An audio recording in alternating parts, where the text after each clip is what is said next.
Well, I'm back in the garage, and you can see there is no car. I stopped at my dad's house to change the timing because I thought the timing was off.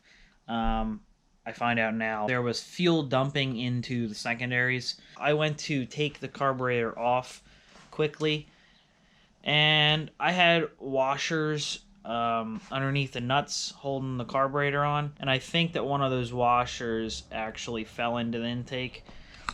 I'm not positive, but I heard it kind of. So I think it was that. Hopefully, it didn't get into the cylinder.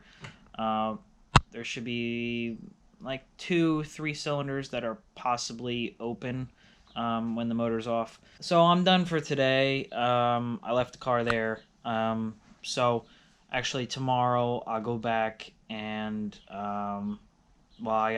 I've got a little magnet on a like a swivel kind of thing that I'm gonna stick down in there and check. I already did stick some magnets down in there, but they didn't swivel.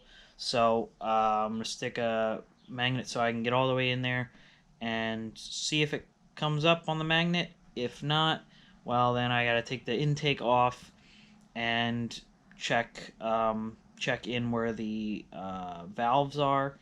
And if it's not in there, then I'll be taking off the heads. If there is no washer, I might be chasing nothing. I don't know. That's where it's at right now. Fun stuff. This is what happens when you mess things up and you get a car and you work on it. Or really anything. This is what happens when you do stuff.